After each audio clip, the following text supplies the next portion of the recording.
Well, good morning, everybody, and welcome to full council today, Tuesday, the 28th of January. Apologies for a slightly late start this morning. The weather did its best to disrupt the travel arrangements for the Chief Executive and myself, but we've got here.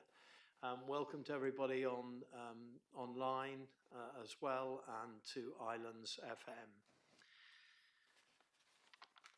Our first item on the agenda is declarations of interest. Do I have any, please? Councillor Marcus. Yeah, I'm an employee of the Five Islands School, so I will declare a non-pecuniary interest in the item number 10. Thank you very much. Don't seem to have any others, so we'll move on to item 2, minutes of our previous meeting. Does anybody have any issues regarding that, please? No, then could I have a proposer and a seconder for the adoption of these minutes? Councillor Peacock, Councillor Grottick, all those in favour? That's carried. Thank you. Item 3, Chairman's announcements. I have none. Item 4, question understanding order 14. I have none. Item 5 is consideration of motions accordance with Standing Order 12. I have none. Item 6 on our agenda is to receive draft minutes from committees. We have a scrutiny minutes. Councillor Dean. Yeah, just on page 8 of the pack, it says Councillor T. Dean also remarked that the financial pressure brackets see video. So I've spoken to the chairman of scrutiny and we're going to get that amended so that it makes a bit more sense. Okay, thank you very much. Number 7 on our agenda is urgent items. We have one urgent item which is in the supplement pack. The only reason it's urgent is because it was a December decision, or there's no decision to be made now. It was put forward in December, and it's just for to be noted. And the reason is that obviously being in December, it's timely. Otherwise, we'd be looking at it in February. So it's just for your information. We move on now to part 1, reports requiring a decision.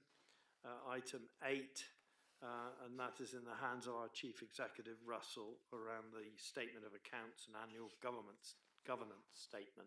Thank you, Russell. Thank you, Chair. This is the report that we bring you on an annual basis, which picks up the Council Statement of Accounts and the Annual Governance Statement.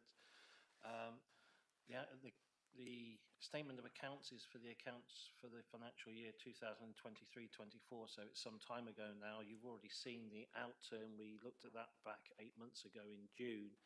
This is the conversion of the management accounts into the statutory accounts, and then the external auditors then review those accounts to give us assurance that they are accurate and a good reflection of the council's financial position. We are running late, and that isn't a specific reason for our council. It is a national issue that the whole external audit process is running well behind. There are some councils that are 1 or 2 years further behind than this. We are still getting the accounts to the auditors by the statutory deadline in May last year, but the audit process is taking longer and longer due to the lack of resources in the audit sector, plus the more onerous requirements that have been put on external auditors over recent years.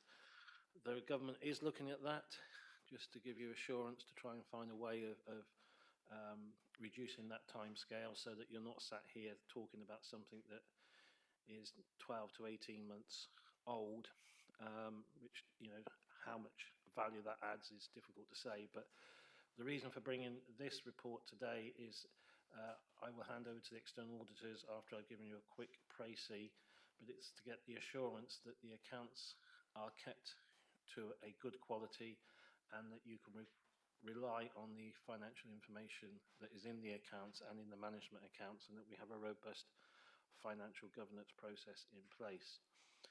As you'll go through, you'll see that the statement of accounts themselves are quite an extensive document, totaling well over 100 pages, very complex. But as I always say, probably the point that I would make to yourselves and to members of the public is read the narrative report and the auditor's report. A lot of the accounts are very, very technical, lots of notes to the accounts, and unless you're a very qualified accountant and qualified in local government finance, you may struggle to understand some of the notes and the way they work.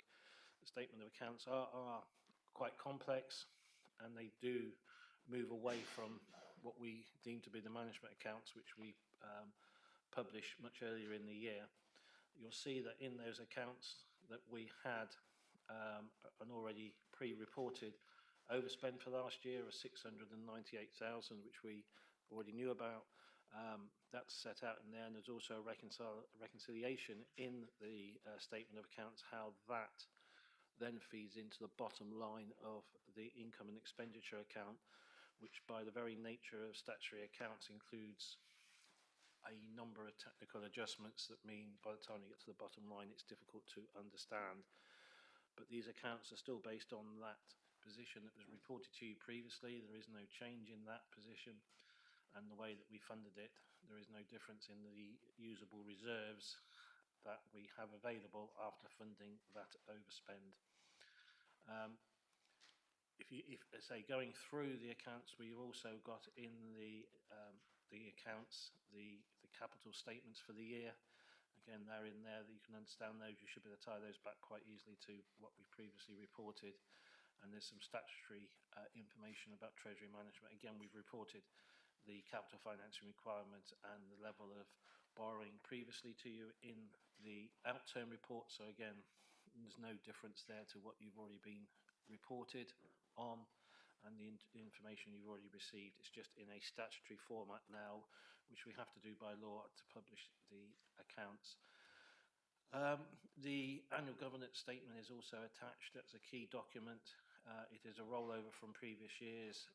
I think that our new monitoring officer will take a view of amending that and making a more robust annual governance statement going forward, but it's satisfactory at the moment and does what it needs to do.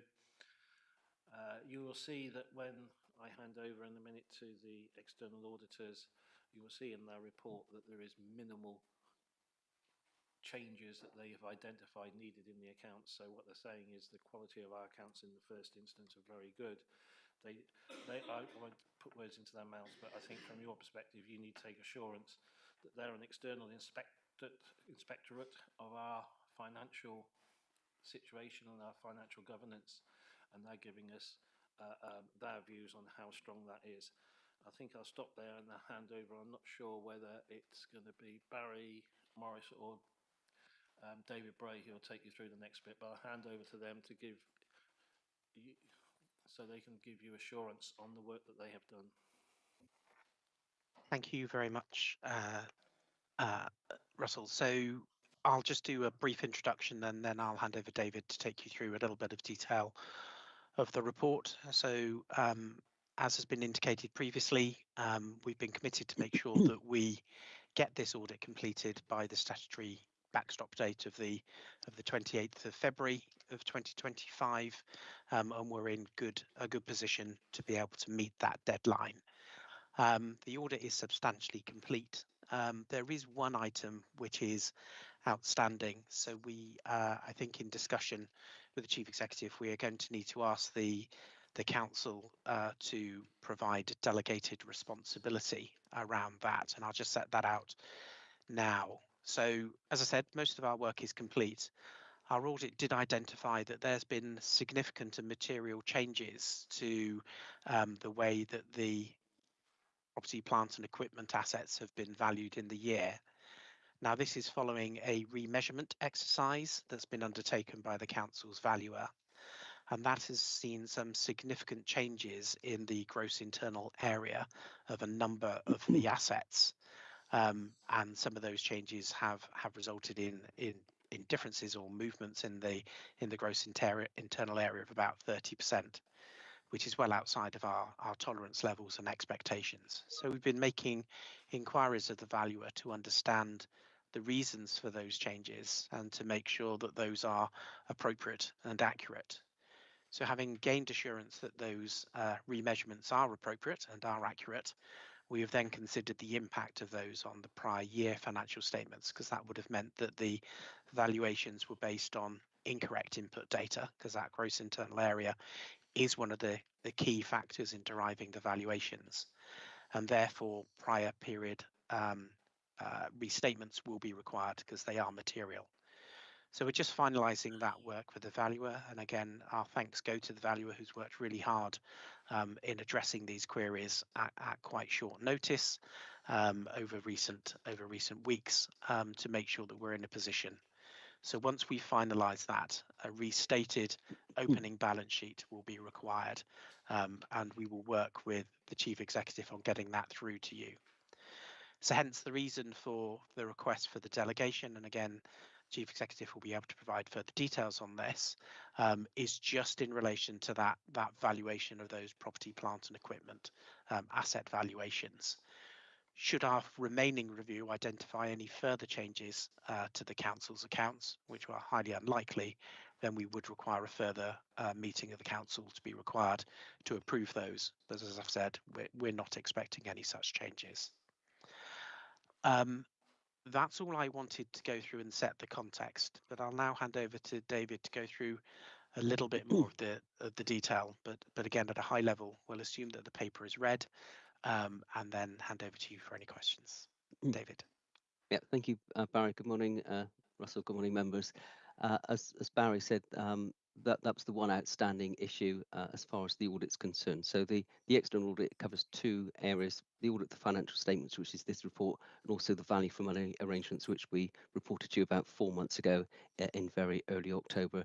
As Russell said, there were minimal changes to the financial statements, which is good from a financial reporting perspective, but I think it's probably more important from an ongoing management of the authority perspective, because it gives you confidence that the numbers that you're being presented with throughout the year are accurate and reliable and enable members to make informed financial decisions. So it's just as important for that as for the statutory financial statements themselves.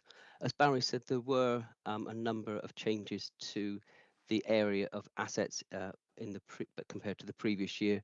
We have worked through those at the moment. We're satisfied that the differences are contained to a relatively small number of assets, and our estimation that the difference is around about £800,000, which is material, and so will require a prior period adjustment, although it's sort of probably more of a technical nature rather than impacting on the council's general fund reserves. So in terms of the next stages, the next stage is to ask the valuer to provide an updated valuation as at the 31st of March 2023. And in that context, members, it's important to recognise that the only factor that's changed is the size of the asset. So sort of location and build costs and age and so on, those are still unchanged. So it will be a relatively straightforward exercise. I'm hoping for the valuer to provide new valuations as at the 31st of March 2023 and 2022. We can then review those revised valuations, and again that will be a relatively straightforward exercise.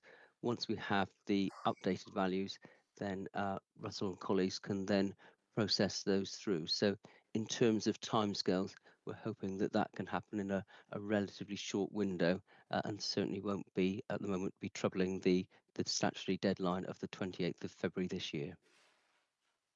So that's all I wanted to say, Chair. As Barry said, we'll take the report as read, but we're more than happy to take any questions either on the contents of the report or anything on the wider external audit situation. Thank you.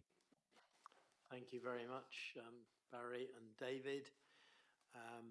Councillor Peacock, please. Just for my information, being a new councillor, what happens if we breach the statutory deadline?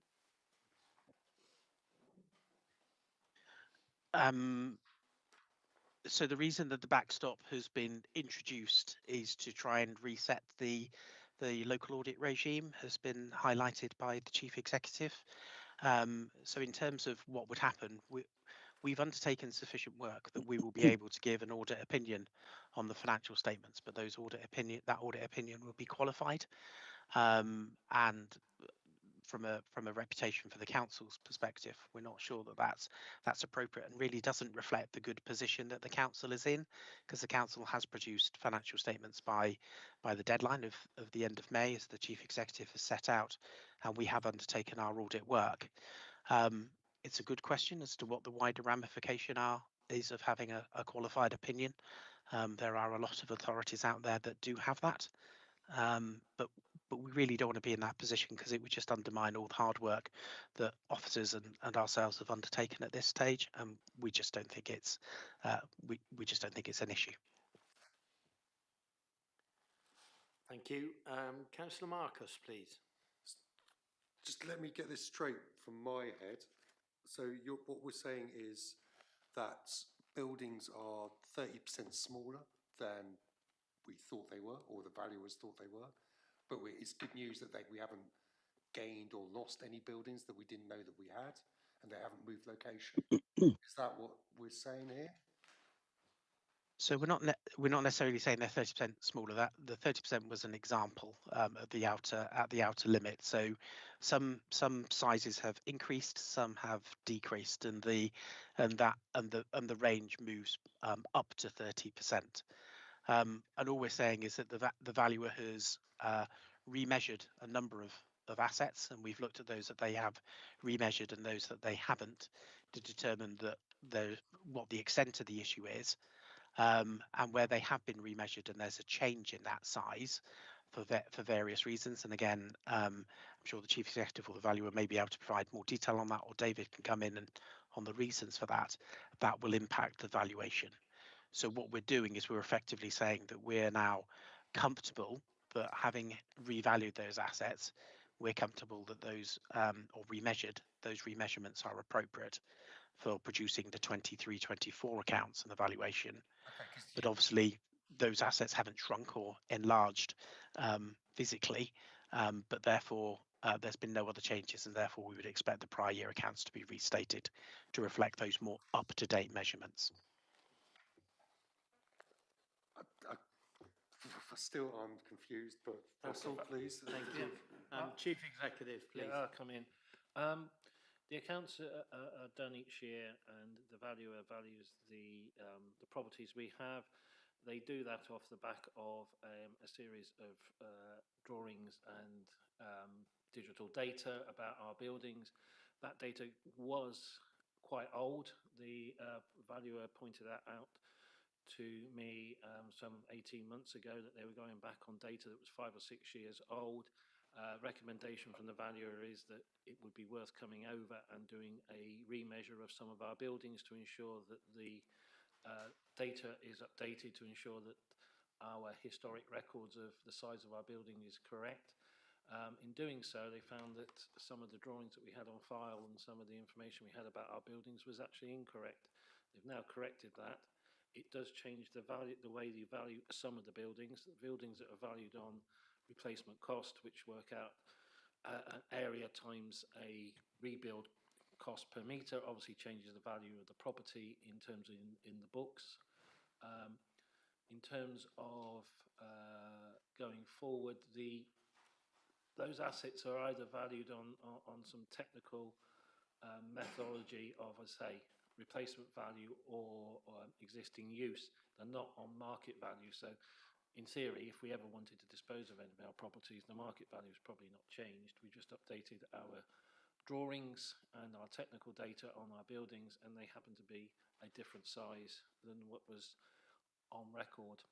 It's correct in that, as I say, I think it goes back to that period about 2017, 2018, which we don't want to rehearse, where I don't think the council was in a good position.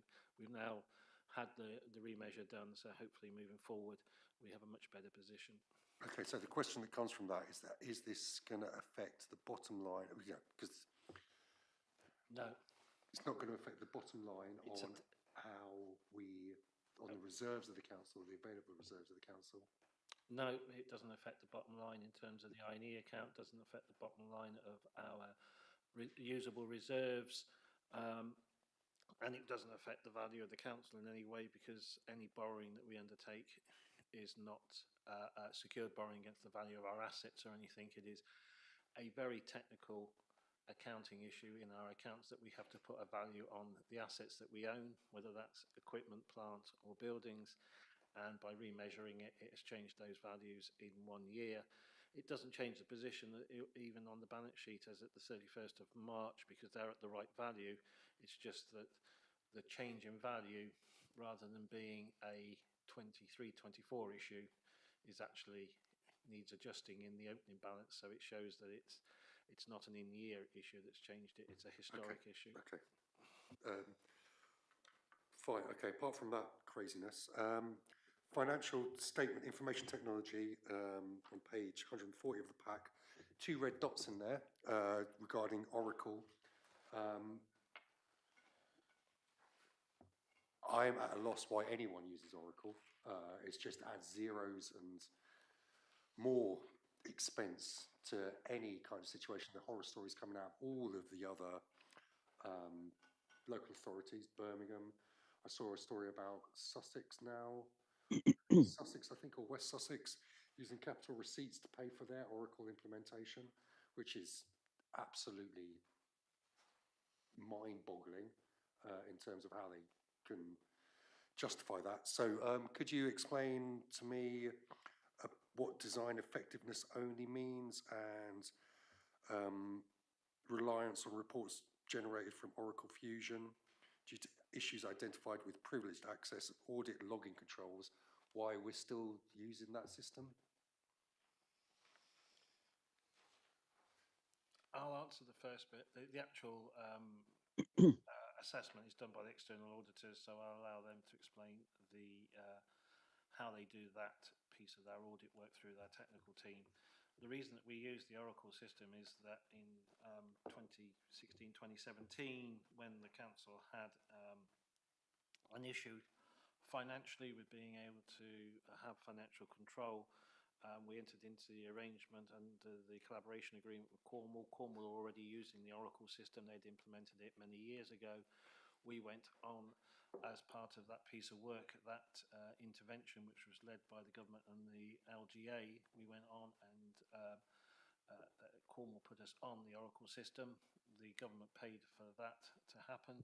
We've used it reasonably successfully, I would think, since. If the council was standalone and was making a decision to replace its systems tomorrow, I wouldn't disagree with what the councillor is saying. Oracle is a very expensive product to implement, but we're already on that system, and we've been on that system for 7 or 8 years now. The issues here are issues that the external auditors find about the way in terms of some of the controls are implemented in Cornwall, where that audit is done on the system in Cornwall, and we, let's say, live on the back of that. So I don't know, David, whether he wants to actually explain what those meanings are from the audit work. Yeah, just in terms of updates as well, because obviously it's red, and there's a line there about reports going to Cornwall Council. We haven't seen any of those reports, but it's our data. So I think, in terms of data protection, that we should be aware of those issues as well. David, do you want to come in?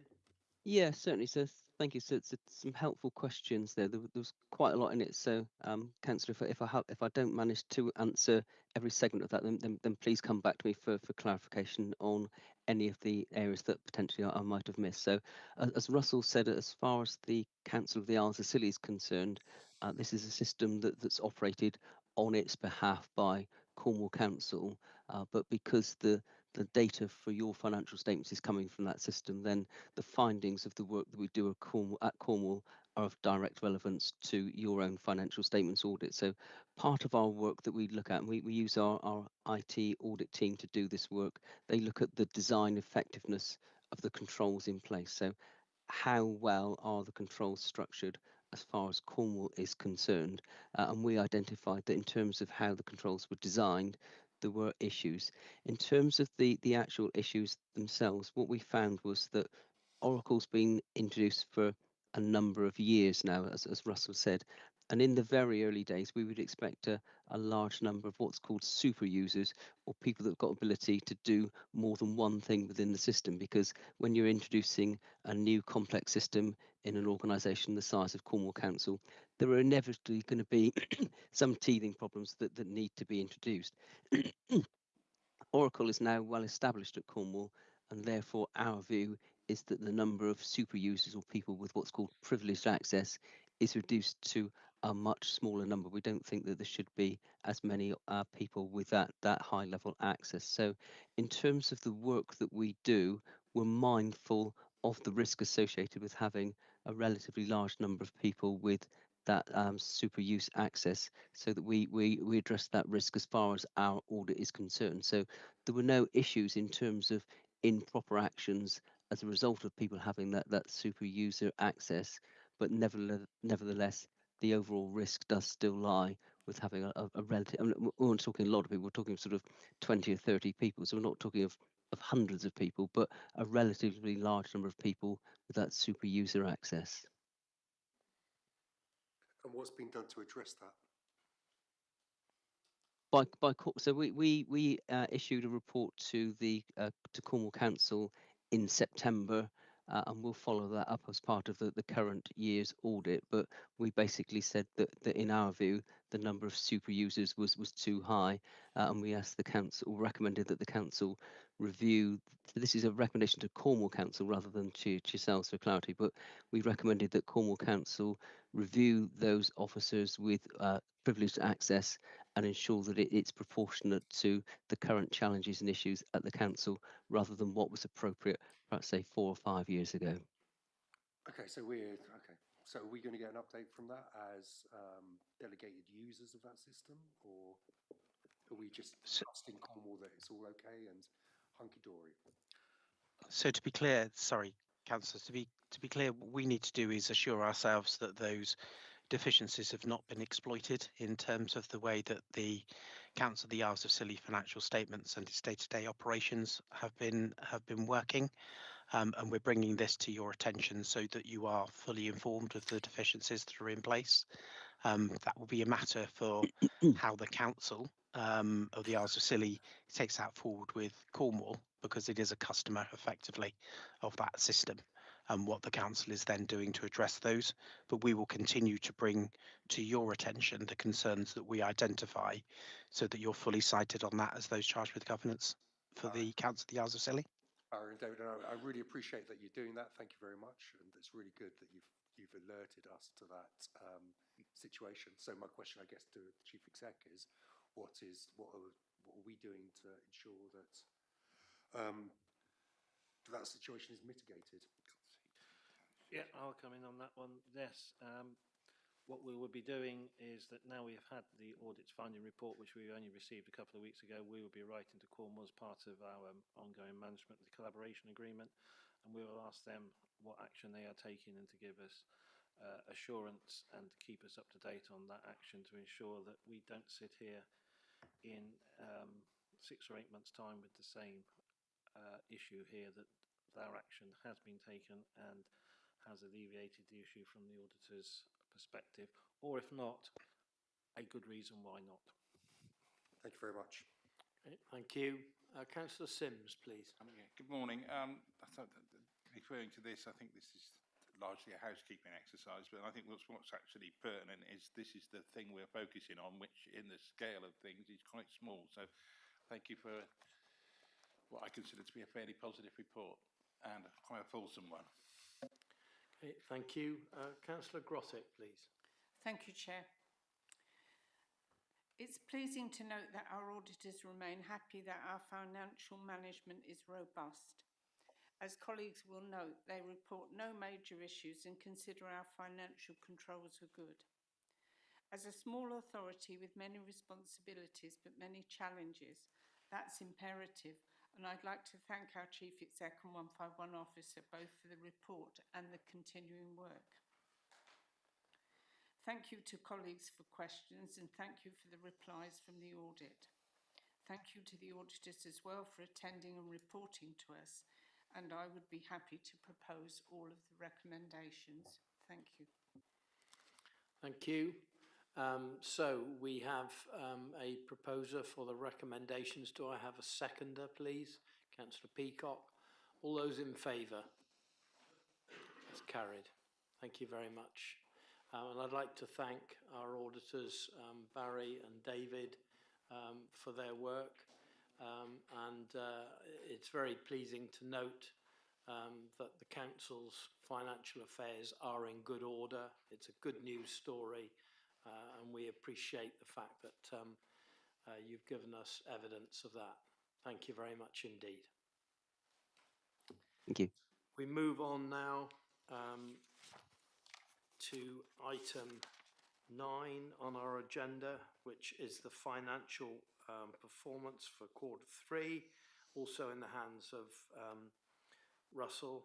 And just, sorry. Chair, apologies to raise my hand. It's just I need you to confirm the letter of representation at the end of that paper. It's agenda item or pack 163, sorry. This is your letter of representation to us confirming your acceptance of issues within the financial statements. So I just need you to formally confirm that. Apologies. Okay, thank you very much.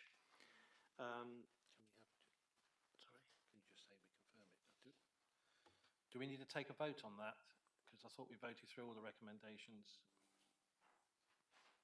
If you're happy that the previous vote covers that. Sorry, could I just come in? Yes. So, Mayor, please. thank you. So I'm monitoring officer for the Council of the Isles of Scilly. So the chair, before him, he's got all of the recommendations, including the one you've just referred to. So that's been proposed, seconded, and voted through. Okay, apologies, Chair. Thank you very much. We move on to item 9, the financial performance for Q3. The details of that report are to be found in your supplement pack on page 21. This is in the hands of Russell again. Thank you, Russell. Thank you, Chair. First of all, just say apologies that the report came out slightly late, but it was quite critical that we got this report out to you for this meeting because in the February meeting we will be looking at the Council's budget and medium-term financial strategy going forward. Having this report on the same agenda makes that quite confusing and complicated, so getting this report to you before that February meeting is really quite important. It is very tight to get it to you considering that it's to the position to the end of December, and obviously the team have worked very hard, and I'd like to thank the team for getting this ready in time to be here today. But as I say, I have taken this report at the same time as the budget, and we can get quite confused about the order of things because they do interrelate. Anyway, moving forward, you'll see on the Q3 that the overall position in terms of the revenue budget monitoring, our forecast has moved very slightly by just £7,500. We're still predicting that we're going to currently overspend by approximately 800,000 for the year. The two key drivers to that are no different to what we've reported previously: children's services and adult services. Children's services is the additional cost of addressing the improvement agenda that we need to do following the Ofsted inspection back in July 23, which requires us to improve significantly. The adult services is the cost of running the care home in terms of agency staff to keep it open at the moment because of the inability to attract local staff. Both of those will hopefully get addressed as we move forward. Children's services, and we'll discuss that in February, will be dealt with in the budget. Adult services, we're taking action now to move away from agency staff. That action requires us to get approvals to change some of our recruitment through the Home Office to access international labour, but that will come at a much reduced cost, and hopefully that will be in place in the next quarter and certainly start taking the pressure off of that budget overspend as we move forward into the next financial year. There are some partial offsets to those two overspends, mainly in the use of the contingency budget and the increase in higher interest receipts due to having a higher cash balance invested and better interest rates than we originally anticipated when we put the budget together over 12 months ago. The airport is set out for you there, which shows that this year we're still slightly down on passenger numbers, but we haven't seen the same dramatic drop-off that we saw 12 months ago, where there was a considerable reduction in a change of the way the operators were actually operating. The numbers this year are slightly under, but that is mainly down to the loss of days to the weather. We've had a particularly poor year. We will have to reflect that as we go forward if it does seem to become the norm that not only do we have the challenges like we've had today and the misty days in November, we're also getting those misty days in the summer months as well, and that's more of a has more of a direct implication because we anticipate far more passengers flying during the summer months. But as I say, we haven't seen the dramatic drop-off that we have in previous years. So in terms of going through, you'll see that in there we recommended last time that we'd come back with a slightly more detailed recommendation about how we would fund the overspend. That is set out in paragraph 3.2, where we're going to do a review of our reserves and use the specific reserves we've set up. It's all good carrying those specific reserves for future use. Some of those were set up to cover these instances like the Parkhouse Equalisation Reserve. Others were set up out of surpluses in certain services on the basis of being reinvested back at some time in the future. We're going to actually use those reserves now to fund the overspend. That therefore protects our general fund reserve, which I'm sure if our auditors are still on the call, they will be relieved to hear, because the level of general fund reserve is a critical part of financial assurance of our viability going forward. But we are able to keep that at just over 2 million and use a review of the other reserves we're sat on. You know, it'd be nice to be able to keep those reserves and carry forward, but unfortunately we need to find a way of funding this overspend. Let's say that's set out in 3.2. It's clear that we need that recommendation today, because that then feeds into how we do the budget going forward for the next 3 years. Our savings were pretty much on target. We've adjusted it slightly for one that was discussed at the previous meeting in terms of the removal of cardboard. That was a saving from 3 years ago, which was phased from a financial perspective over 2 years. So it was actually delivered. It was probably delivered ahead of schedule. There is more work needed on delivering waste savings in the next 12 months, which we will bring to you in the budget. Capital expenditure is set out. We've got a relatively low spend at the end of Q3. Only 39% of the forecast is spent, but you'll see that predominantly there is a domination of one project here, which is the Museum and Culture Centre. If that comes up to the forecast, that means we will be very close to it in total. Forecast is that significant spend will occur in the fourth quarter, so we're comfortable that suddenly we will shoot up in terms of percentage terms. As I say, it's dominated by that one line. Once that comes in with that spend, I think overall we will be quite close to our total forecast, and that's set out in the major scheme analysis as well.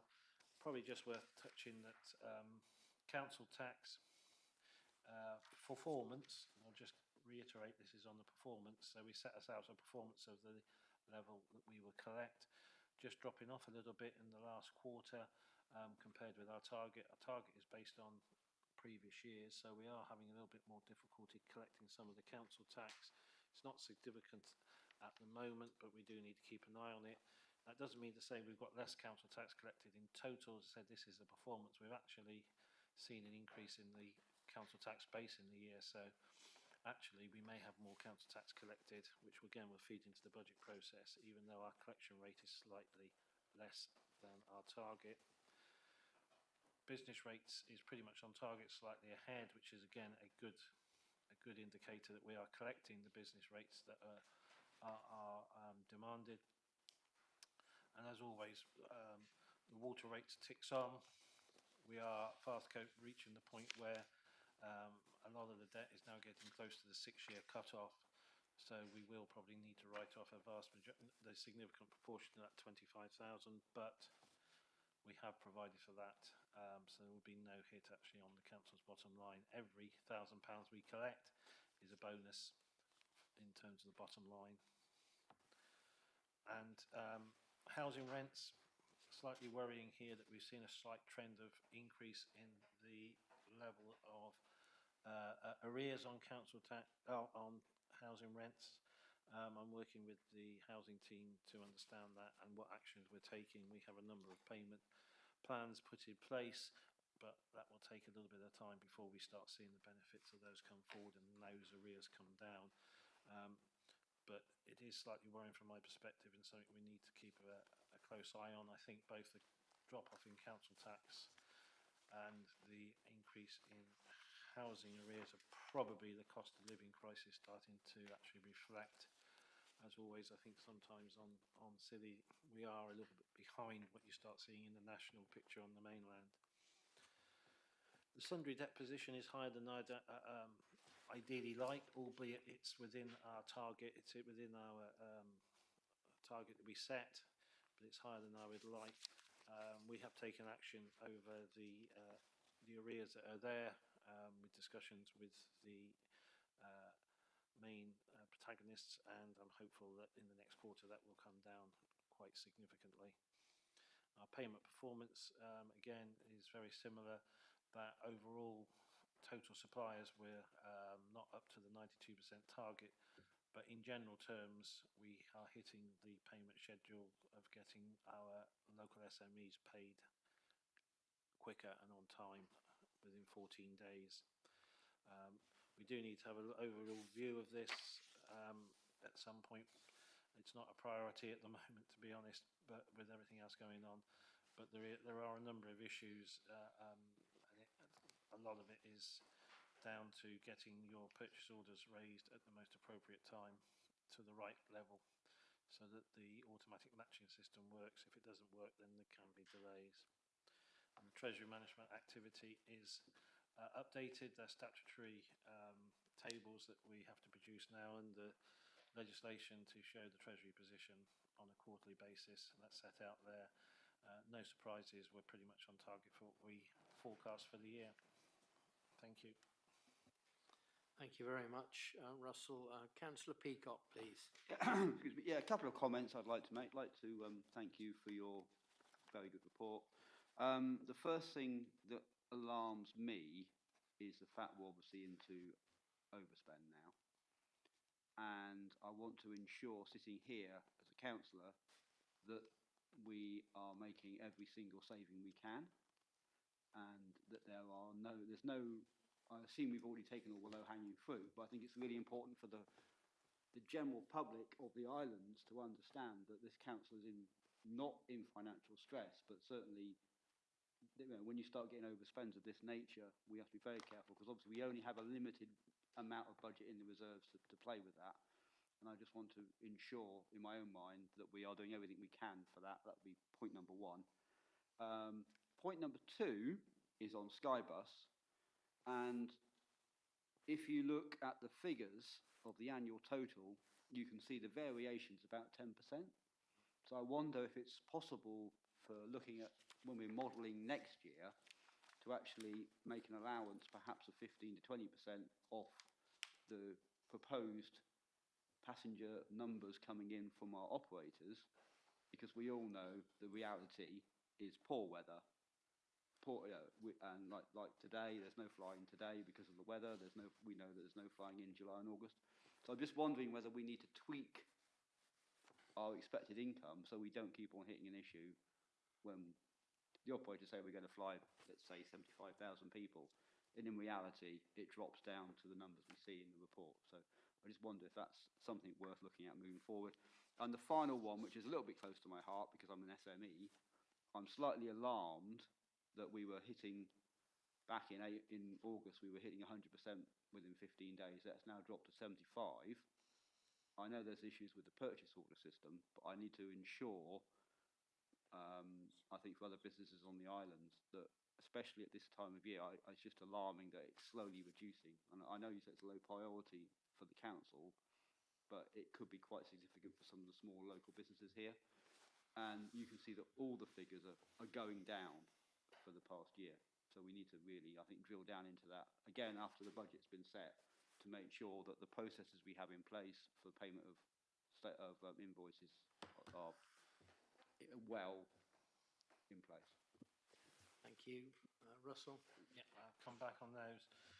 I think I can give assurance that we are looking to make savings wherever we can.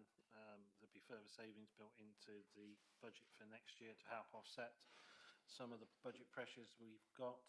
The two big areas of overspend are far greater than our net overspend, so that's not, that's not the most positive statement, but it means that we are offsetting it with savings elsewhere. So it isn't overspends everywhere. It is very, very contained to two areas, and we know the exact reasons for those. It's not every single area in the council is overspending dramatically, because that would see lack of financial control.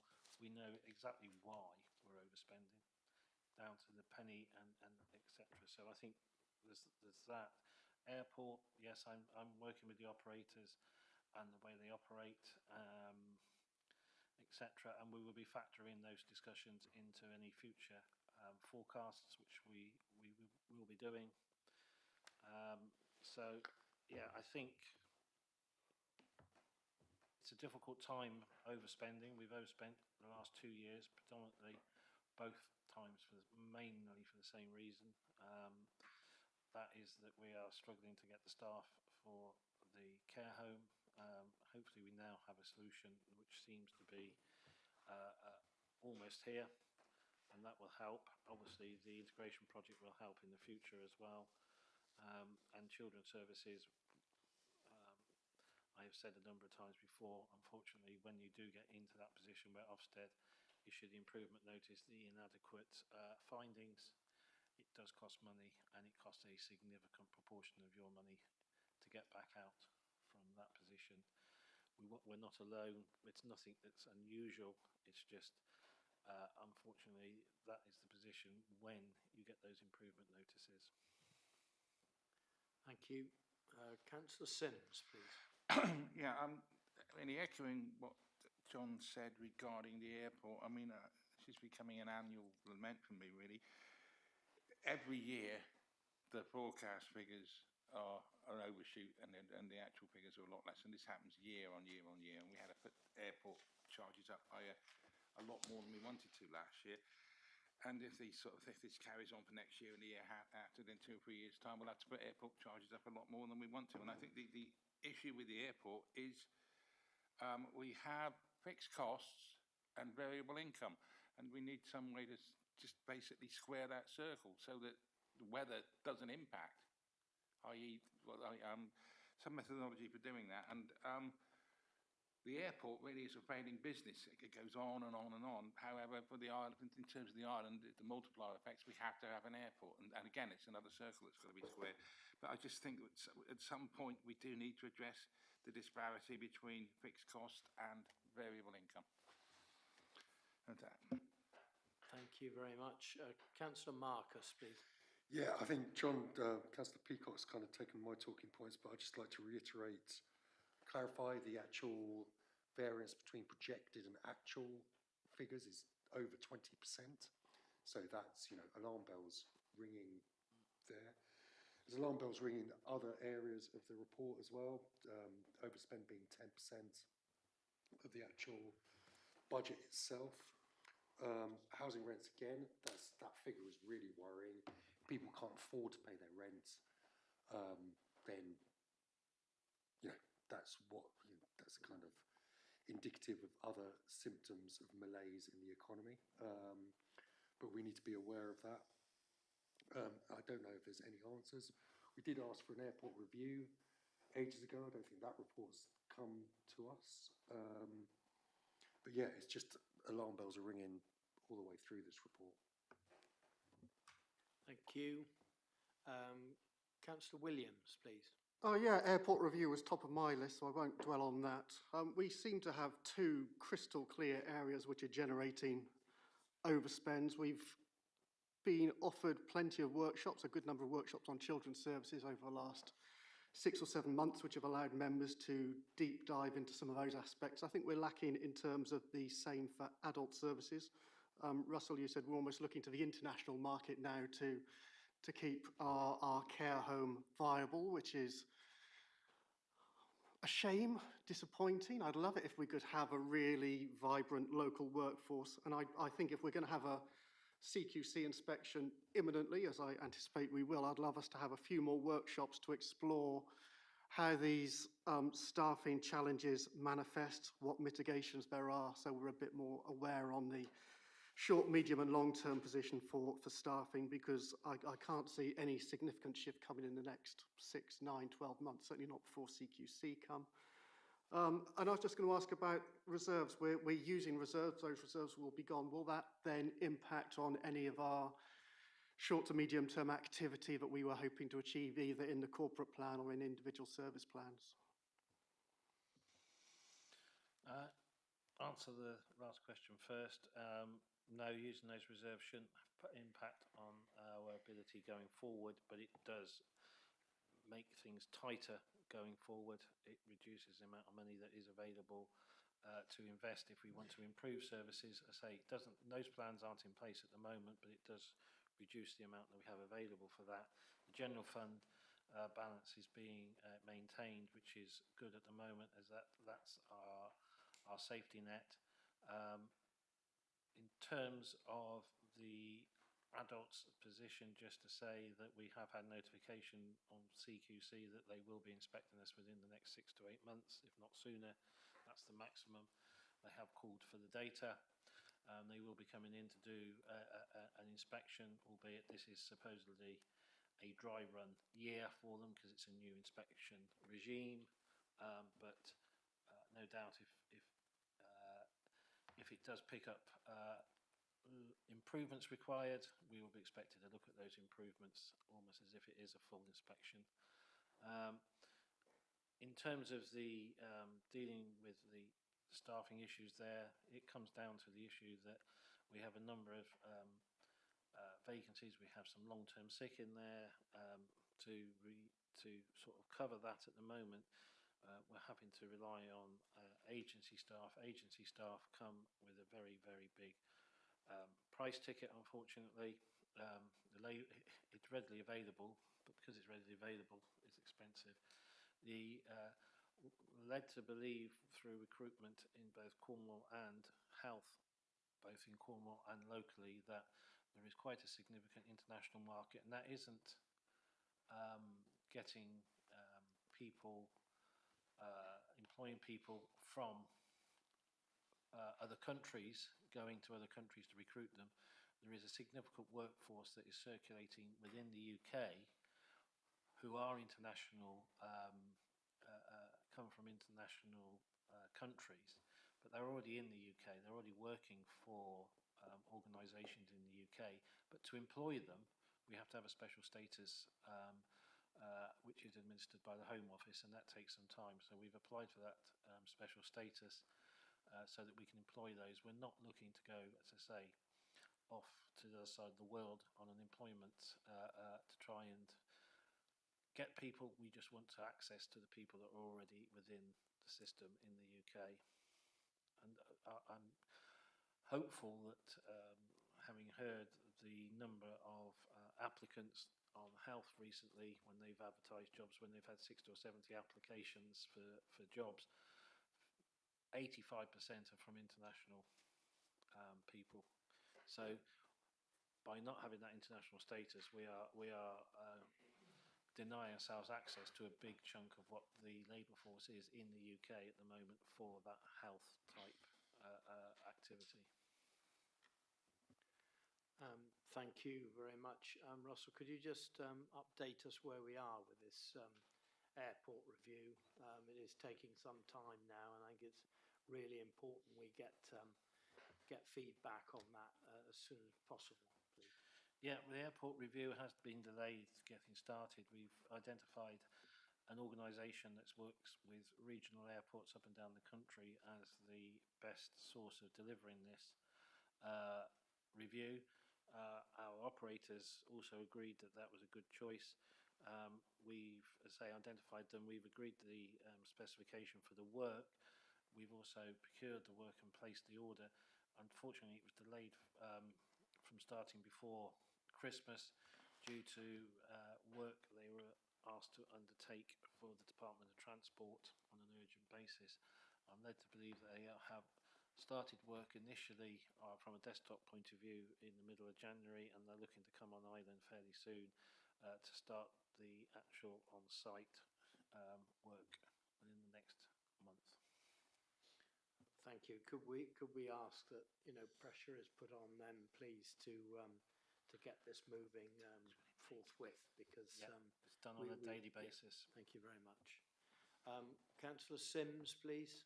Yeah, just I forgot to ask, do we have a projection for the airport deficit this year?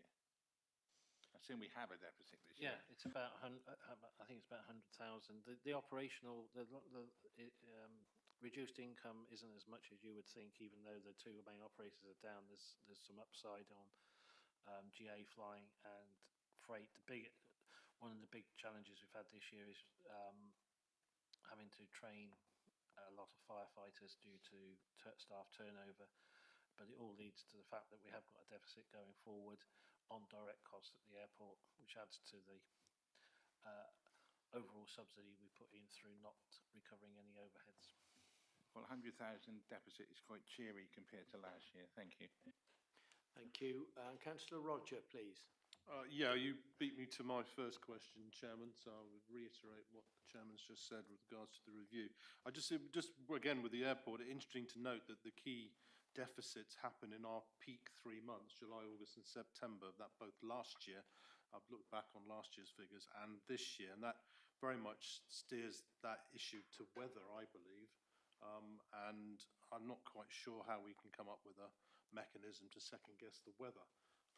So it's just an interesting point to note that seems, I know from the data that we have at Visit Scilly, that occupancy rates in those months are high and buoyant. So there's not a lack of visitors coming, it's how they're getting here due to the weather that's having this major impact in those 3 months. Thank you. Councillor Mumford, please. Thank you, Chairman. Yes, I think my worry is the sustainability of children's services and how much the staffing is costing us on that. Park House is also a big worry at the moment. We've got a lot of long-term sick. I think almost 5 long-term sick. And it is a big worry, so I'm hoping that the new regime will start soon. I don't know how.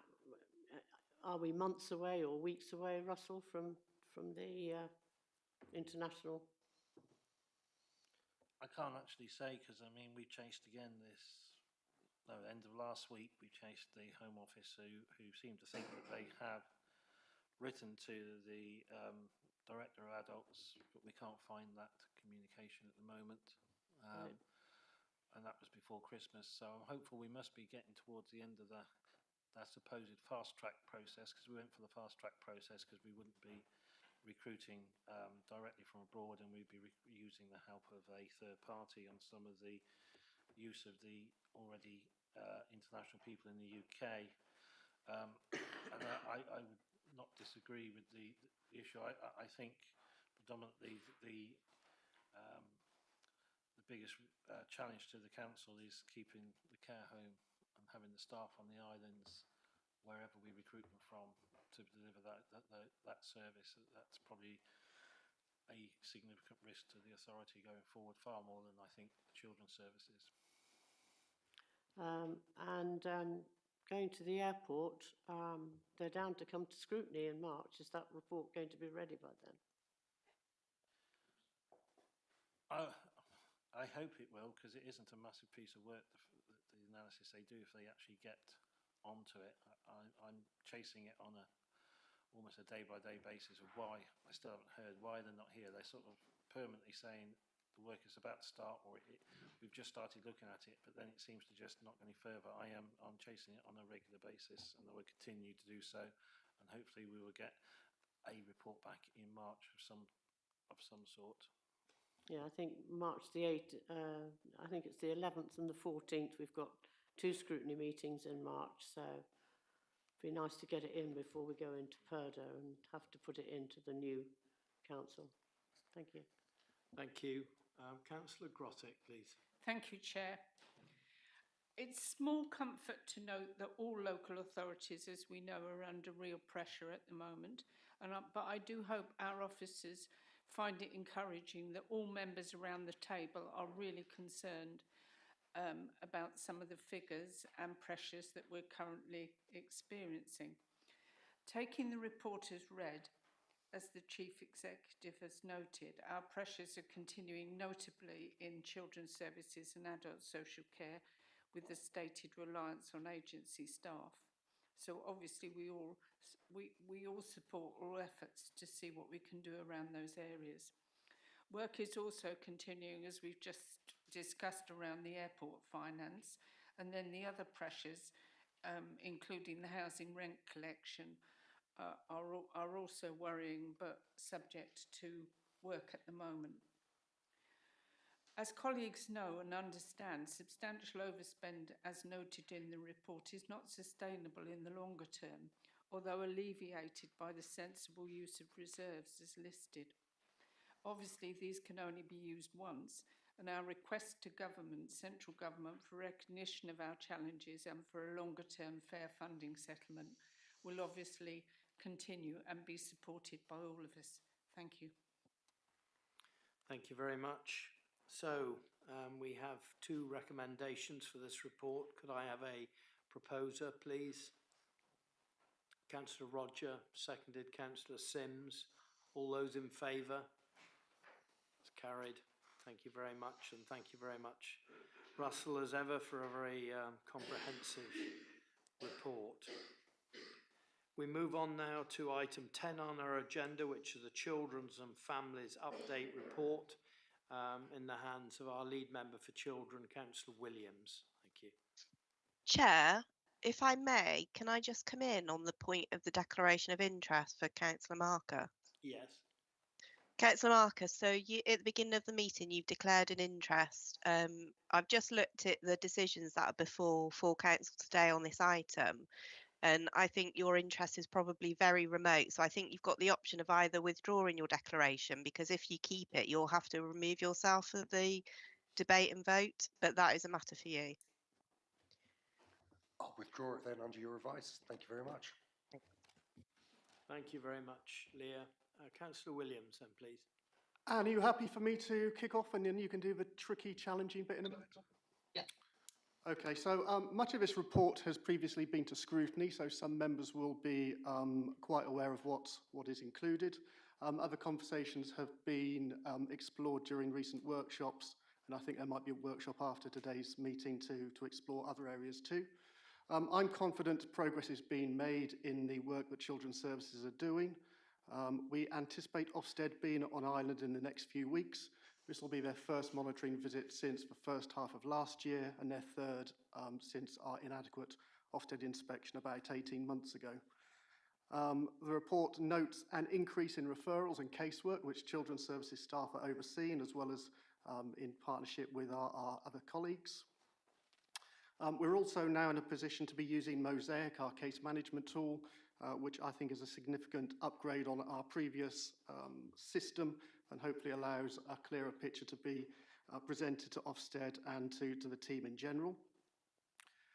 Governance arrangements are maturing generally across the board. We've got our improvement board, our steering group, and our belonging and inclusion group, which is focusing on our SEND improvement. But I don't think we should be under any illusion. There's still progress being made, but still an awful long way to go. And that's reflected in our improvement plan, where there's still quite a degree of amber and red still showing. Members are aware of the budget pressures, particularly around the staffing debates that we've been having. But again, that's not unique to our Children's Services team. It's a pressure across the whole country. We've been having positive conversations about quality assurance, and I know members have some queries and concerns perhaps about the data and how that can be presented, but I think we're getting to a place where that's becoming clearer, and that's been explored in various different forums that I've been part of. And we've also been having some honest conversations about commissioning, and I think if we're being pretty frank, Children's Services commissioning isn't good, and I wouldn't have said commissioning across the whole local authority is much better.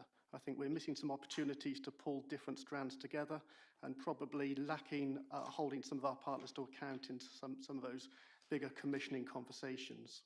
I would hope if Children's Services lead in commissioning, the rest of the local authority would follow in due course with Children's Services as a benchmark for some of that. But again, I think there's probably some more room to explain to members how the commissioning picture all fits together. It's something I wasn't particularly sure of, and I think others might be able to learn from that. I'm very aware that the SEND inspection will take place in some time in the near future, whether it's this financial year or next, but it's certainly something we need to be very mindful of and working towards. A core element of that will be partnership working, and as you can see from the DFE letter that was published in the second half of last year, it was a continued concern that the DFE were picking up in terms of the wider partnership. So it's again something we need to be very mindful of and open to. Progress is being made in care-ready conversations. Some members would have attended the workshop with Mark Riddell in the second half of last year, where we were talking about care leavers and support for looked after children, and some additional funding has been secured to move that forward. There's always also been good positive work around some of the post-16 work we're doing, particularly around some additional host families and the post-16 transport policy, where I think consultation in the public should start very soon on that. So in conclusion, I hope members feel more assured about the progress that's been made across Children's Services, particularly over the last 6 or 8 months, and particularly since our last monitoring visit. I think we have an opportunity to explore the staffing structure in detail. I wish it had been done earlier, but I think there's an opportunity today to do that, and I hope members take that chance. And again, it's that sort of call to arms which I've said before. Children's Services shouldn't sit in isolation within our local authority any more than any other part of a service. As lead members, as members, as community leaders, there's hardly an aspect of the work we're doing that doesn't have some impact on the lives of children, families, young people. So it's a case of just looking at Children's Services in that holistic way to make sure that every conversation you're having, if possible, can sort of just see if the work that Children's Services are doing and the council are doing can in some way be enhanced. Thank you, Chairman. Thank you very much, Councillor Williams. Anne, would you like to come in and add anything before questions?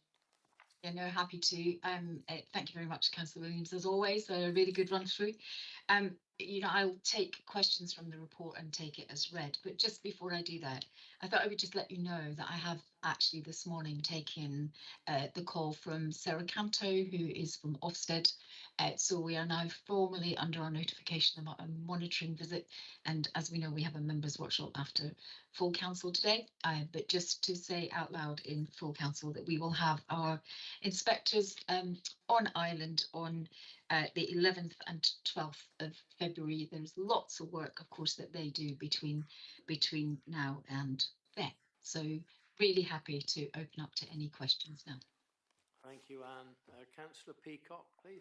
Yes, one's an observation and one's a question. So I'll go with the observation first. I think if you were sitting here in isolation, I think you could be very alarmed at seeing your staffing going from, well, almost doubling. But I am, having attended a couple of workshops, I'm content that to make sure that the service continues to seek improvement, we have to have those staffing levels. So I'm content with that. But I think it's an important thing to raise, because the public looking in might go, why do we need another? No, I think it's 9 members of staff. I don't have the exact numbers in front of me. So I think that's quite an interesting concept perhaps for the public to understand, and I think it might be a struggle for us to explain that in certain areas on the island. My other point that I would like to raise is section 5.3 you sort of intimate, and we had this in the workshop previously, but you intimate that there's a high level of absenteeism from the school due to families taking holidays. I'm aware that that statutory duty falls to the council.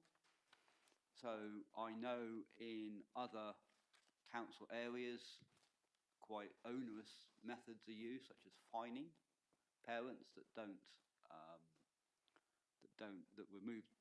children don't attend school.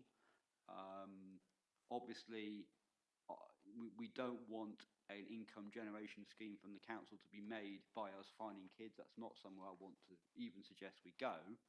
But I do want to make sure that the statutory duty that we hold to ensure that every child goes to school and doesn't take extended absences is being robustly looked at. And if it requires some sort of financial penalty, we are open to that option. Thank you. Anne, do you want to come back? Yes, I'm just trying to work out what the question is in that, Councillor Peacock. So what I would say to you is in terms of the last issue about non-school attendance, I'm really pleased that we're doing some really good work with our Five Islands Academy. We're just about to put out some notification to parents about our progress on now. It's been a national issue as an outcome, particularly in the aftermath of the pandemic, about non-school attendance across England. And there are lots and lots of places that are kind of really worrying about how children have got back to school. We do have a bit of a cultural behavioural issue on the islands. I know that's something I've talked a lot about in various forums such as this.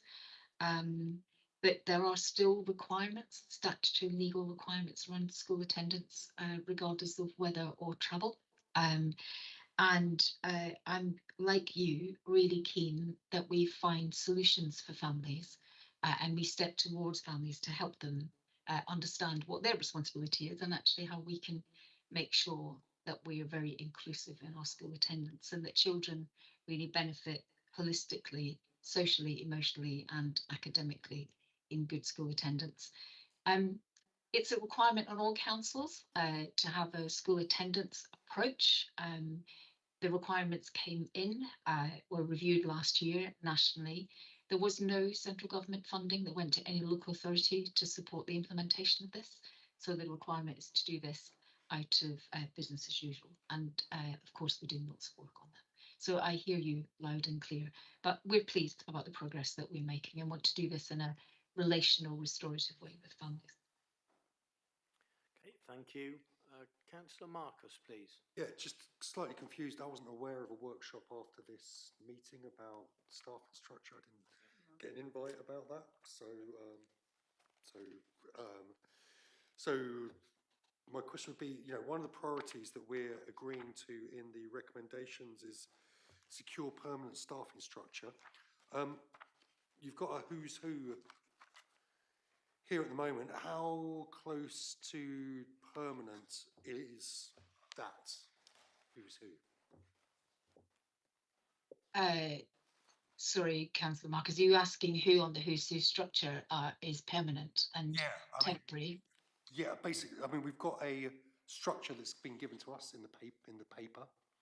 One of the recommendations in the paper in your update is securing permanent staffing structure. Sure. What's the difference between what we've been given and that recommendation? So we've been asked on numerous occasions to make sure that we are very visible and that people understand the current structure.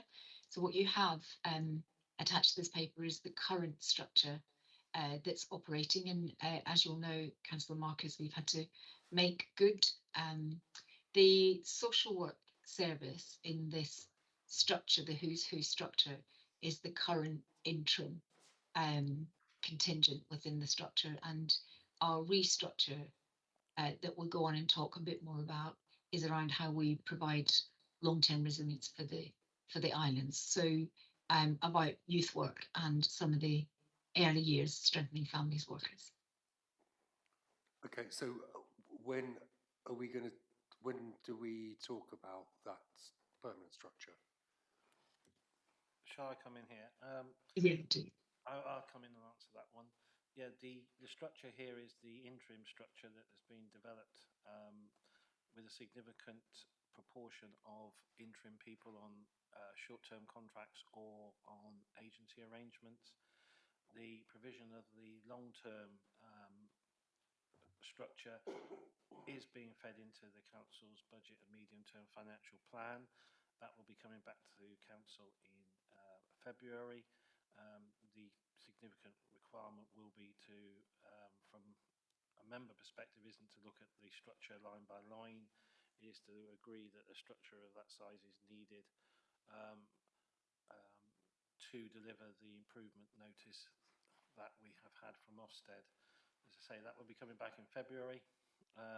This is an interim structure, and there is a significant element of people on short-term or interim contracts in there, which is one of the reasons why Ofsted and DFE are both saying to us, you're moving in the right direction, but your structure is interim and with people that could leave very quickly, which would leave you back in the position we found you 18 months ago, where you had you were woefully inadequate in terms of your structure and your performance. Yeah, okay, thank you. It's just I'm just kind of struggling with, I don't know, I can't quite, when you first came here, you talked about asking courageous questions. So that's what I'm trying to do, is trying to be courageous, trying to challenge the assertions that that we are making. And obviously, I think I can speak for all members, we're laser focused on making sure that the children of the island get the best possible start and are supported through their childhood on the island and get the best possible futures in whatever they decide to do. But we've also got to think about, like we said in scrutiny, think about sustainability and about why we are going from something that wasn't very good, that was audited externally, to something that is now better and spending loads of money on it. Why don't we do that anyway? Why is adults struggling for staff and suddenly we're putting loads of money into children's and other areas of the council are struggling for staff? Why don't we pour money into that and make a service better? Is it just because someone's told us to do it? Why shouldn't we be striving for that better service throughout our stewardship of this council and the islands? So I don't think there's a question there, but it's just a statement. Thank you. Yeah. So, Chairman, if you don't mind, I'll come back on that. Councillor Marcus, I hear the struggle, and I think it's the right thing to be worried about. As part of the ongoing pieces of work around a range of things, we've had the opportunity to look back over time in council papers. And if you go back to 2012, when the council was rated good for children's services, there was a whole range of services that were in place at that time. And over the years, as we know, there's been a national reduction in funding. There's been a global pandemic, and councils all over the country have had to make some really tough decisions, really.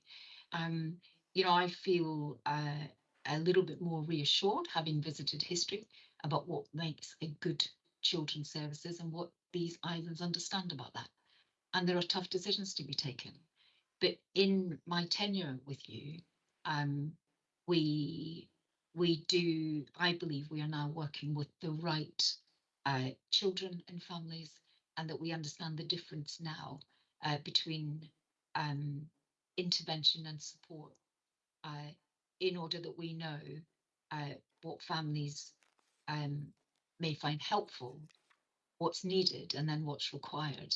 And I would just remind members that one of our critical key component criticisms from the Ofsted inspection was the inability to understand risk, really, and that we've done a lot of work on that by having this right skill mix in children's services. And as we say, high proportion of interim results in a higher level of spend. But the work itself is paying dividends, and we have children that we are protecting on these islands in a way that we didn't do either in July 2023 or indeed last year. And the restructure proposals are about making that long-term resilient and secure. So I hear you loud and clear, and take the role and responsibility very seriously. Thank you very much. Councillor Mumford, please. Thank you, Chairman.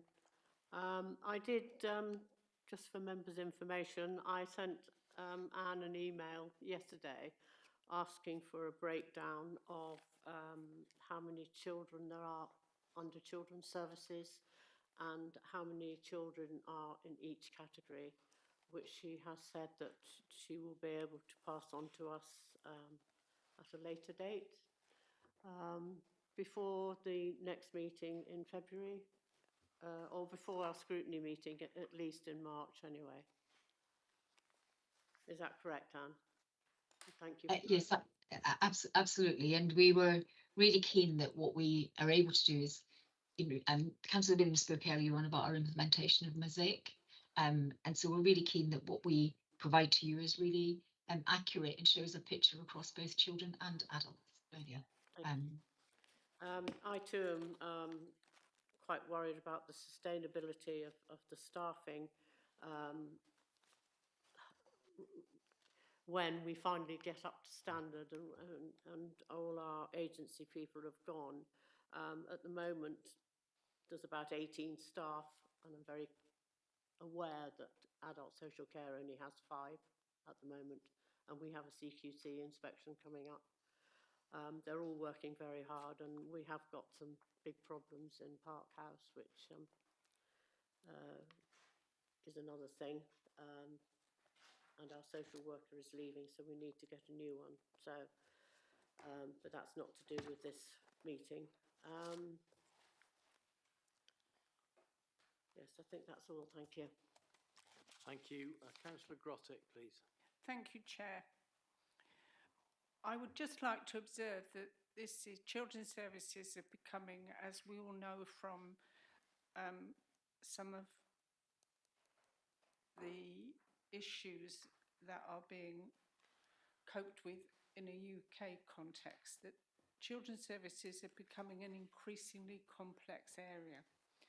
But bringing it down to our circumstances here, I would just like to say, from my point of view, I think the pivotal point is that the structure recommended by those officers who are guiding us at the moment must be able to support our children, all our children, especially those in need of support, and that the numbers of children that are actually being looked after by children's services are in a way almost irrelevant, because we are actually a very small authority but very anxious to retain, I am sure, local services here. So all of our questions are valid, but I would just like to send a message that all of us support robust children's services having the resources that they need to provide the services that are needed, and that our member support is for that, and to look to finding ways in which to support that level of resource. In a way, we need that level of resource, whether the amount of children that we're actually involved with might be 600, 6,000, in a way that, from my point of view, and it may be possibly partly a personal one, the main issue is that we need the structure, we need the robust structure recommended to us by career professionals in order to deliver the services that we need, so that we can move out of our inadequate rating by Ofsted at the moment. Thank you. Thank you. Councillor Dean, please. Yeah, I think we all want to see children's services that is delivering everything we need and run well. I don't think there's any doubt about that. But I think the crux of the problem is that, or the issue that we're talking about is the impact on other areas of the council. You know, it's it's in a way, it's almost easy to just throw a lot of resource at one particular service area, get that up to scratch, but then we'll look at adult services, as Councillor Mumford's mentioned, or any other area of the council, and that's going to be suffering. And I don't want us to be forever kind of chasing our tails, going from one department, sorting that out, and then, oh my God, something's gone wrong over here. So I think that's my biggest concern. It was mentioned, I don't know if it's, I couldn't find it just now, looking through this again, about sharing some services with adult services. So I think that would be a way to kind of mitigate some of the, the issues that we've talked about. But it is, I don't think we can get away from the fact that it is quite horrifying almost that we've had to pretty much double the staffing numbers in children's services to get to a place where we're going to be achieving what we should be achieving. I've got two questions. So one is, this staffing structure, is this permanent? I mean, it's sold as permanent, but do we need these staff to get to the point where we're running a decent service and then we can look to cut it back? Or I mean, for me, the improvement journey is one thing, but then it's always going to take more resource to get better. But once we are better, will we be able to reduce that resource? I'm not phrasing it very well, but you get my. Can I just come in there just quickly, just to say that the structure here, as I said earlier, is the interim structure. It's not the permanent structure. You're, I think, alluding to a permanent structure, which you may have seen in a workshop, which is slightly different than the interim structure here. So I think we've just got to be a bit careful. You're talking, fellow members may be aware what you're talking about, but members of the public can only see the papers that are published here, which is the interim structure. There is a slightly different structure, which is the permanent structure, which is being worked on, which we've shared with members informally, and that will come back, as I say, at a future date as part of the budget setting process, just to put that there. But I would also say that obviously the structure that we require, unfortunately, or whether it is unfortunately, because we want to make sure that children are safe, but when you have the Ofsted inspection and you get into the position we are in, the ability to say we want to try and we will try to do our best, we'll try to do the best with the resources we've got, that sort of gets a little bit pushed out the window, because what Ofsted are saying is this is the regulation, you must now comply with this level of regulation. You haven't got an option of taking a risk and being slightly below that regulation, and that is the issue. You've taken off and some of the risk that you could take now. You have to be well above that bar for Ofsted to take their sanctions away from us, and if they don't take the sanctions away from us, then the places where we go further after that is further intervention by central government into our services on the islands. Thank you. Yeah, I understand that. Just one question, and I don't want to sound like a broken record. I've asked this a few times. Have you, or are you going to speak to any of the state boarding schools in the country to see if children from Scilly can get a special rate? It's not our intention to do that. And I think I've said that to you a number of times, that actually the post-16 approach is the approach that we're working to. And you know that we are working to nominated providers for Truro and Penrith and for the Duchy of Cornwall colleges, because it's like keeping our children close. And if any individual family member would like us, and they find a boarding school wherever in the country and they would like us to do a letter of support about that, I'm more than happy to do that. But it's not our intention to contact every boarding school in the country for a special rate for Scilly. Okay, you haven't said that before, but thank you. Thank you. Councillor Williams, please. Yeah, I'm going to tread carefully, because when we start talking about new structures, I'm going to need to declare an interest. I'm going to talk quite broadly and shortly, but I think historically we've built a service based on our budget, and I think now we need to build a budget based on our service. Thank you very much, Councillor Williams. Councillor Sims, please. Joel said in a sentence what I was going to take about a minute to say then. Well, yeah, exactly. It was constrained by budget before. Now, there's a broader issue than than just children's services here. If we don't get this right, then we're going to get intervention, and there's a lot of volatility within the local authority arena regarding central government, and you know, we're a nuisance, and really we don't want to raise too much attention because the government's just going to think, oh, this is just it's too much trouble. We'll just subsume them into something else. It's really important that we function properly, no matter what it costs. And when we work and when it's running smoothly, then it becomes part of our ask, because clearly it is quite expensive for us to run it as it is planned to be run now. But it's legislation, it's what we have to do to be compliant, and that's what we have to do, and therefore it should be part of our ask. We cannot cut corners on this one. Thank you very much. Okay, we have 3 recommendations. Could I please have a proposer for those? Councillor Grottick, seconded Councillor Peacock.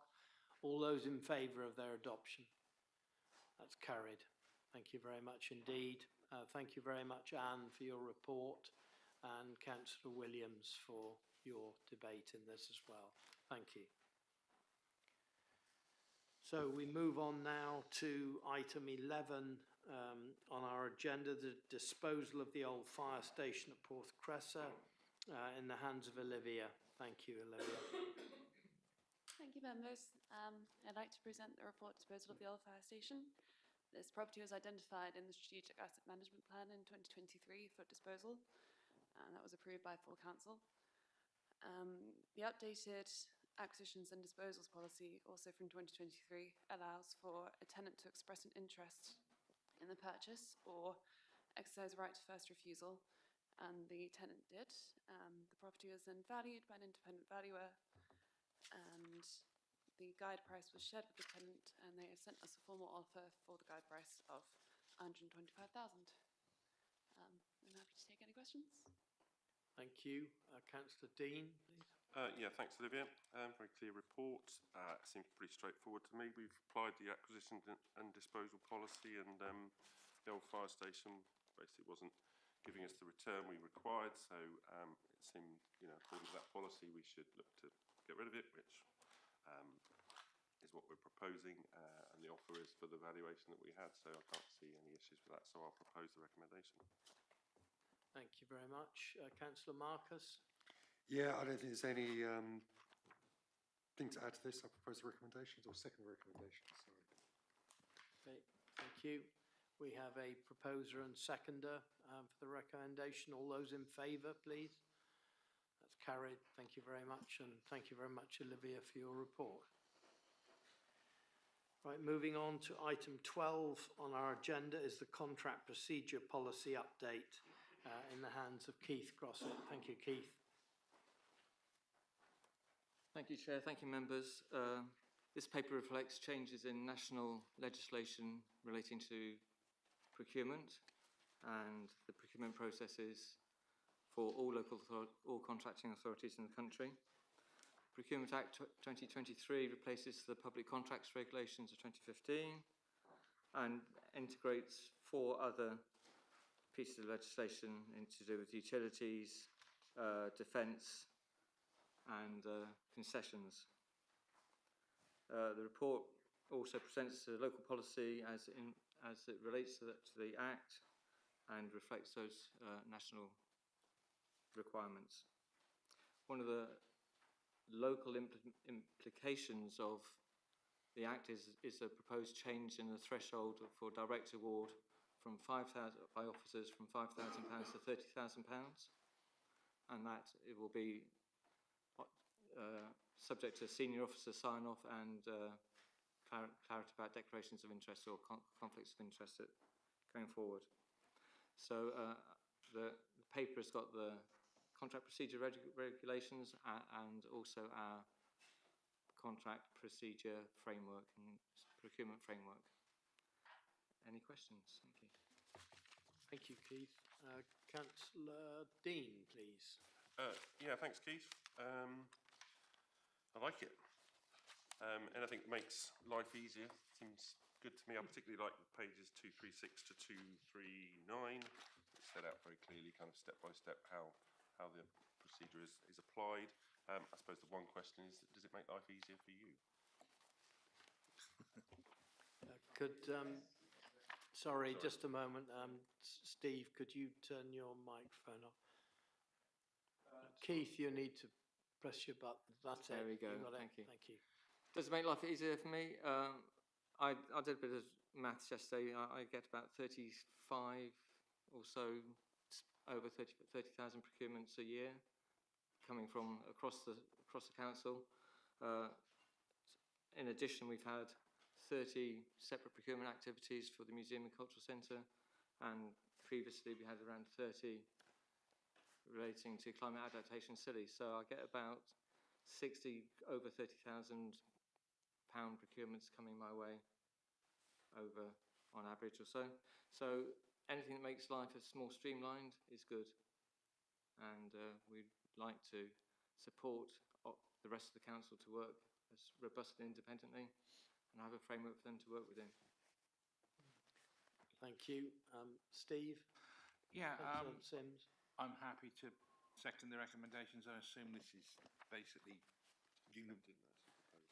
Oh, sorry, I thought Tim. Well, in that case, if Tim didn't propose, I'm happy to propose the recommendations. I assume this is basically imposed on a smaller club, and we haven't really got a great deal of options anyway. But anyway, it seems like everything in it seems to be perfectly sensible and reasonable to me, so I'm happy to make a proposal. Thank you. Councillor Peacock, please. Yeah, before we go to that point, I just want to pick up on Annex B, Section 9, which talks about sustainable procurement. And it says that value of contracts over £5,000 will require a carbon reduction statement. I'm a little bit concerned that locally that might be a bit of a turn-off for some of our local builders and plumbers and even boatmen, dare I say. So can I please request that within the document, maybe in Annex C, there was a template, which is a simple, easy method for us to follow for a carbon reduction plan, please. Thank you, Keith. I think that's fine, because one of the broader thrusts of the national legislation is about making life easy for small to medium-sized enterprises, and we shouldn't be putting barriers for their participation up. So anything we can do, following feedback, we'll do to make life easier for SMEs. We'll work on that. Thank you. Thank you. Councillor Marcus, please. Joel was first. Councillor Williamson. Yeah, I just wanted to talk about quality of work. I live in a building where the roof has just been replaced, and the estimate was the old roof that came off was 100 plus years old. But in the last handful of years, we've replaced roofs at the airport, which was a tenth of that, if that. We're looking to spend money in the sports hall, which again is 10, 12 years old. Is there, and there's been other examples of workmanship which I know members have found less than satisfactory. What can we do within this piece of work to make sure that we're giving contracts and procuring the most competent quality of workmanship, so that in 4 or 5 or 6, 7 years' time, we're not having to spend significant amounts of capital funding to come back and put things right? I think that essentially comes down to the specification and what we're prepared to pay in terms of quality, and also the availability of craftsmen on the islands. There are, in my view, there are some contractors who are craftsmen, and there's some people who are built not necessarily as skilled as you would have hoped. There's always that pressure to go to get the job done and get the work done to a quality standard. We rely on external quantity surveyor support to actually set the specification and to sign off on the works as specified. I think if we wanted a gold standard, we'd have to be prepared to pay for that gold standard, and there's that trade-off between quality and price, and on timeliness. That is often a tension. Thank you. Just bring in the Chief Executive. Yeah, just add to what Keith said. Yes, there is the need to ensure that we get the specification right at the beginning, and to ensure that the contractors deliver that The other thing that we need to be very wary of, it doesn't matter how good a contractor you have at the beginning and how good a job they do, the stuff still needs maintaining over its life. And if you put a new roof on a building and then expect 15 years later that if you've done no maintenance and no work to inspect it and you haven't done anything, that it's going to have the same life as you expected, I think that, you may be surprised. So yes, we need to get the specification right. 2, we need to be doing our maintenance and our inspections of those assets as well to ensure that we maximise their lives. And I think that's one of the bits that we need to ensure. It's part of the property review that we did several years ago that, picked up that we were not doing that function particularly well. Thank you. Councillor Marcus, please. Yeah, just in terms of the local suppliers bit, can we define that to on island first and then move that? Is there a definition of what local is? Within Museum and Cultural Centre social value framework, local is anywhere up to Tamar. Within the islands procurement framework, I prioritise or inform local contractors of opportunities as in the first instance in parallel with any national advertising. So if a contract opportunity greater than £30,000 is required to go on Contracts Finder, well, it is required to go on Contracts Finder. So there's a national advertising opportunity in line with promoting opportunities locally to the local contractors as well. Okay. Can we just add that into your template here, just to reiterate that one of our jobs as a council is to make sure that the economy of the island is sustainable and grows. This is one of the key documents that will hopefully help ensure that. We just need to be making sure that we are pushing money from government to local families and keeping that money here. We've got that dispersal of money that we're seeing already with council wages and other delocalisation of services. We need to try and counter that as much as possible, in my opinion. Thank you. Councillor Dean, please.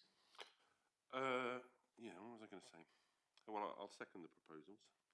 But just on what Councillor Williams brought up about quality of work, I agree. I think the specification is clearly important, but it's the sign-off, which isn't really part of this policy, but the sign-off of the works at the end of it that is an issue.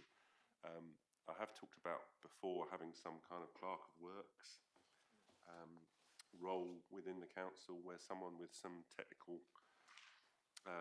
skill, ability, whatever, can go and just have a look at a job before it's signed off and paid.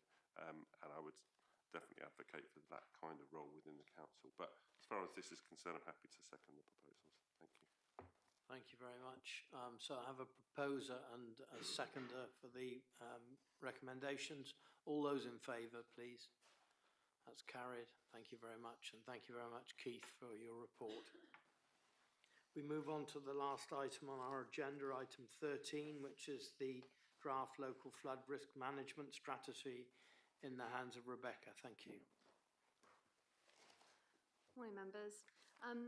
So this report presents to you the draft local flood risk management strategy for 25 to 2031, with the recommendation for members to approve the draft for public consultation for a period of 8 weeks, commencing March the 3rd.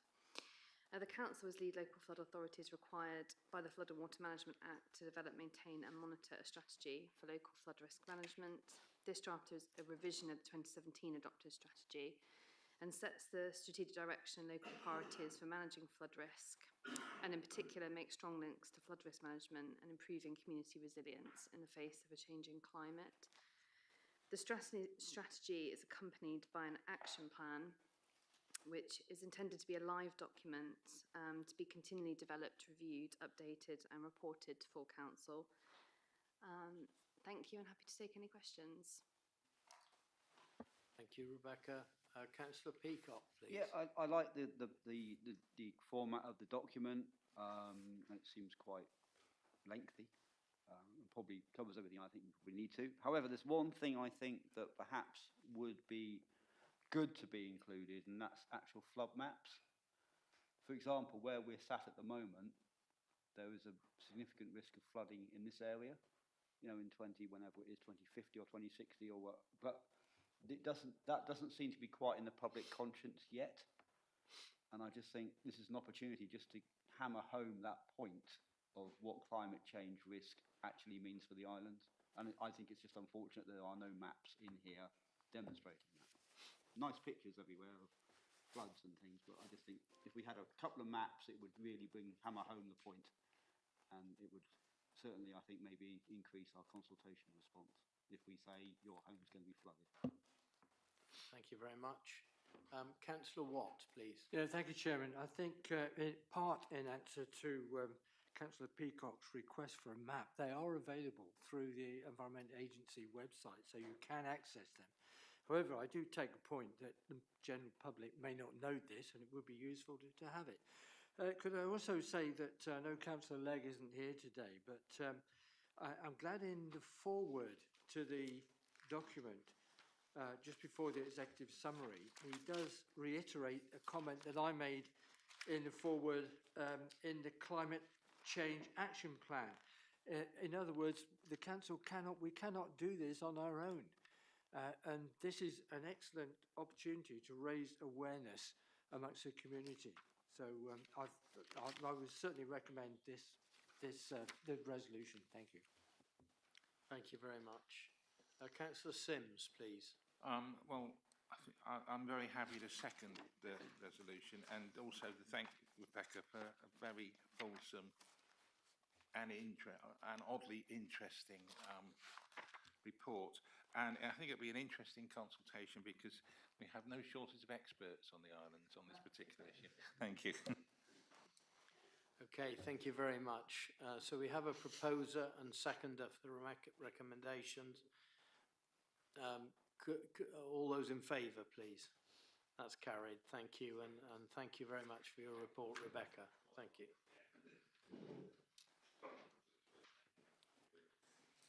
So that completes our agenda, and so at this point I will close the meeting. Thank you very much.